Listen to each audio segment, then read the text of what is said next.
самое важное и интересное за эту неделю. Отравились или нет? В Ухте разбираются, что послужило причиной болезни студентов. Испытывал финансовые трудности. В прокуратуре рассказали о деле против футболиста. Вопрос на обсуждение. На заседании совета решали, как выплатить зарплаты педагогам. Лицом не вышел. Новый памятник десантуре требует доработки. И будем сыпать и убирать. Ухта спецавтодор о готовности к зиме. Смотрите прямо сейчас.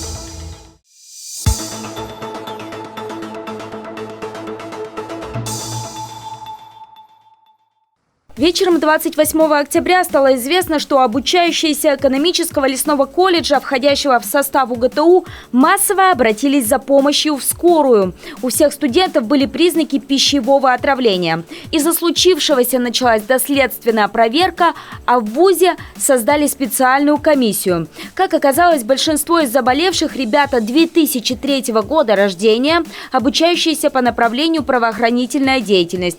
Но были и студенты других возрастов, учившиеся в других группах. Также все обратившиеся с проблемами пищеварения проживали в 2 общежитиях, но все ели в день обращения к медикам в одной столовой, находящейся в их студенческом городке. Конечно, основным арбитром, что ли, в этой ситуации выступают компетентные органы, прежде всего Роспотребнадзор, который сейчас производит все необходимые действия, связанные с анализом взятого материала, доброкачественность, недоброкачественность категории продукта и так далее. И вообще на соответствие санитарно-эпидемиологическим нормам, всего, что происходит в данном случае в общежитиях лесного колледжа. Вот, да, действительно, Следственный комитет доследственную проверку производит. Все в рамках установленных процедур. Поэтому университет сейчас руководство университета не высказывает никаких оценок по причинам. Но столовую все же временно закрыли, питание студентов организуют иными способами.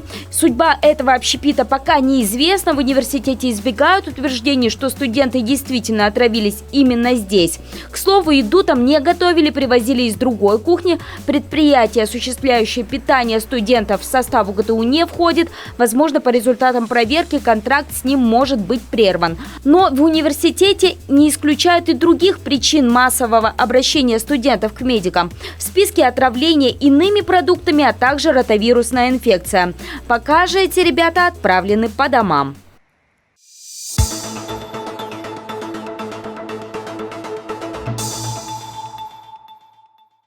Контракт гражданина Бразилии с мини-футбольным клубом Ухты закончился уголовным делом. В августе этого года в полицию города обратилась местная жительница, заявившая, что после визита знакомого у нее из квартиры пропали деньги. С молодым мужчиной, приехавшим из жаркой Бразилии в Северную Ухту в январе 2020-го, девушка познакомилась летом.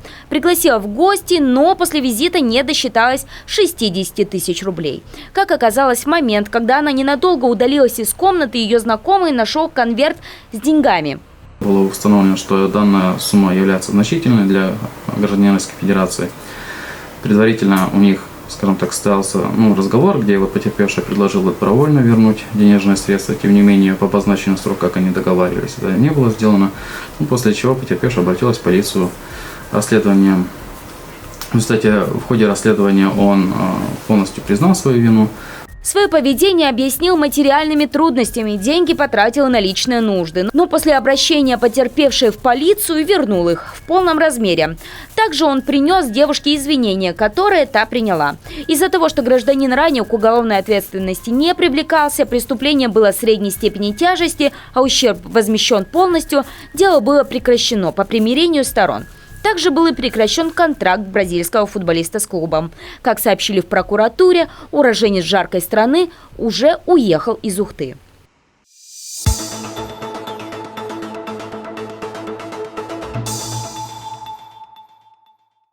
В администрации города прошло внеочередное заседание совета. Обширную повестку из 12 вопросов Приняли практически без заслушания. Депутаты обсуждали их на заседаниях постоянных комиссий. Но мэр Ухты вынес на обсуждение 13-й достаточно важный вопрос. Он коснулся заработных плат педагогам муниципалитета.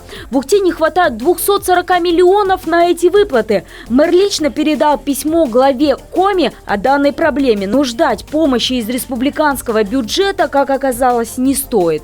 Ставил всех глав, и была озвучена, была министр образования, была министр финансов, и цифра, которая по республике не хватает на учительскую зарплату 900 миллионов рублей. 900 миллионов рублей. Ну и нам сказано главам, значит, ищите, платите, но учителя должны получить зарплату.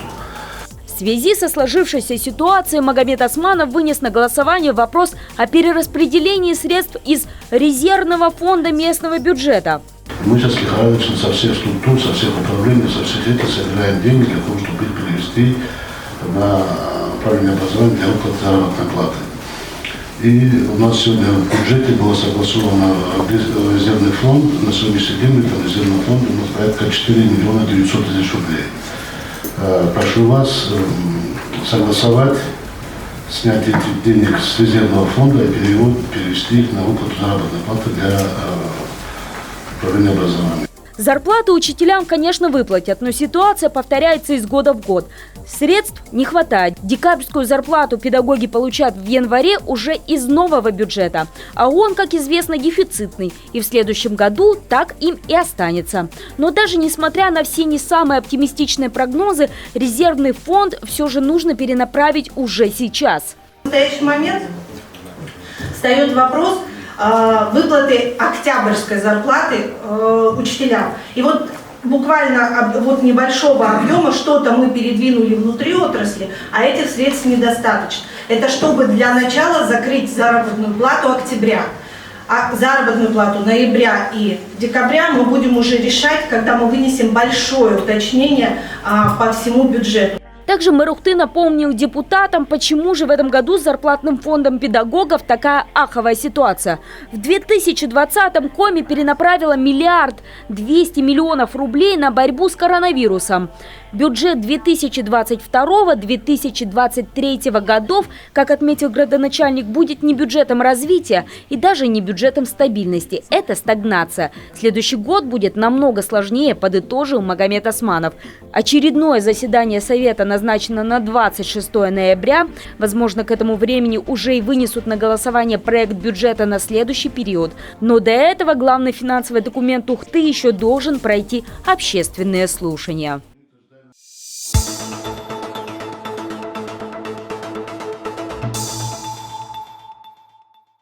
Не прошло и недели с момента презентации памятного знака десантникам Ухты, как уже заговорили о его переделке. Интернет-знатоки вслед за некоторыми комментаторами тут же начали обвинять фигуру, установленную на постаменте, в непропорциональности. В соцсетях масса комментариев, что эскиз нужно было согласовать с горожанами. Это несмотря на то, что средства на памятный знак собирали сами десантники. Но больше всего досталось лицу, установленной в парке скульптуры. Его ухтинцы напрочь отказываются принимать, подбирая для облика самые нелестные эпитеты. Свою лепту внес и мэр Ухты. В релизе пресс-службы администрации со ссылкой на Магомеда Османова было сказано, что лицо этого десантника далеко от представления градоначальника о мужественном и волевом облике. Там же было сказано, что мэр предлагает памятник доработать. Совет ветеранов Афганистана и событий в Чечне видит несколько выходов из ситуации: переделать конфигурацию памятного знака без учета неудачной скульптуры, заказать новое изваяние или отправить на переделку это. Позже ситуацию прокомментировал в газете «Палитра города» и мэр Ухты. Десантник все же будет новый, крепкого телосложения. Уже идут переговоры с новым скульптором, который изготовит другую фигуру. Но пока отвергнутый ухтинцами десантник стоит на своем вполне законном месте.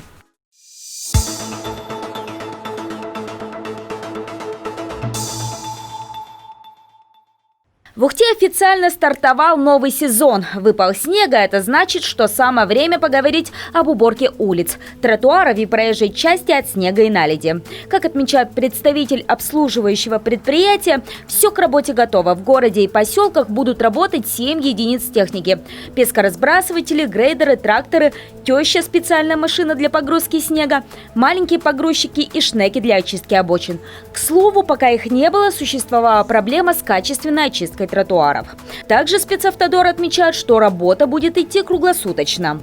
Возьмем субботу, когда у нас выпадал снег, мы город сгребли 4 раза, посыпали 3 раза, так как в связи с Новым ГОСТом, если ранний ГОСТ, который был 2014 года, в нем еще было наличие, что на улицах, на дорогах мог быть снежный накат, то от редакции 2019 года не допускается на улицах 1-2 категории снега никакого вообще, даже до сантиметра.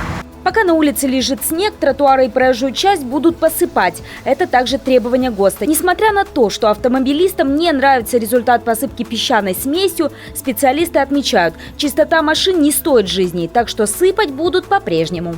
Мы закупаем песок и закупаем отдельно концентрат минеральный галлит. Это техническая соль, она у нас идет под типами. У нас самая очищенная соль, которая может быть без примеси и без присадок.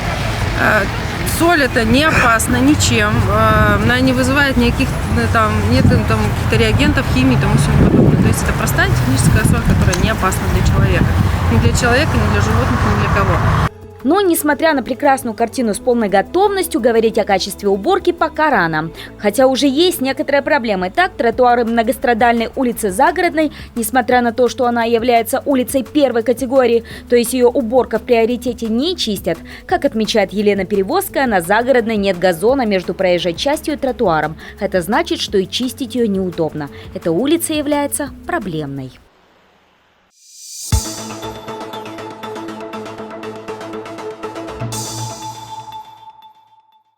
В Ухте прошел брифинг по подготовке и проведению всероссийской переписи населения. По планам она должна была начаться осенью 2020 года. Но коррективы внесла пандемия коронавируса. Перепись перенесли на апрель 2021.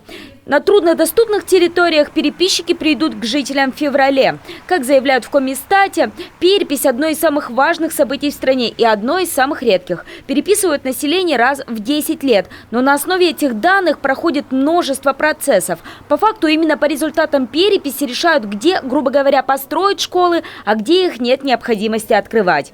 И чем качественнее мы проведем перепись населения, чем качественные результаты мы получим, более реальная численность, если у нас будет по каждому населенному пункту и муниципалитету, тем лучше мы будем делать текущую оценку, и тем, в конце концов, вот это планирование у нас будет более точно и более будет отражать реальную потребность той или иной территории именно в этом бюджетном финансировании. Также только при помощи переписи можно получить уникальные социально-географические характеристики: национальный состав, брачное состояние, уровень образования, условия жизни. Все это после будет анализироваться. Вся информация ляжет в основу планирования и, по идее, должна будет положительно отразиться на жизни каждого человека в стране. Для того, чтобы перепись охватила всех, у проживающих в России будет 3 варианта: передать все сведения о своем домохозяйстве пришедшему переписчику, прийти на переписной пункт или просто зайти в интернет. Перепись 2021 объявлена первой цифровой переписью России. То есть зайти на сайт госуслуг со своей учетной записью и самостоятельно переписаться по электронному переписному листу. Такая возможность есть. Она дает возможность не пускать чужого человека в дом, а самостоятельно в любое время, удобное, сидя на диванчике со своим каким-то гаджетом или планшетом, или мобильным телефоном, или компьютером, ноутбуком, то есть выйти на сайт госуслуг и самостоятельно переписаться. К слову, цифровизация коснется и обмундирования самих переписчиков. Если в прошлых переписях все данные записывались на бумагу, в этот раз работники переписи будут с планшетами. Но бумажный вариант все же останется в отдаленных районах с холодным климатом. Вопросы в переписи почти полностью повторяют предыдущие, но появятся и новые. Они коснутся образования, трудовой миграции и самозанятости. Результаты этой переписи получат сравнительно быстро. Если в прошлый раз их ждали до 3 лет, в этот раз они уже будут готовы в год проведения.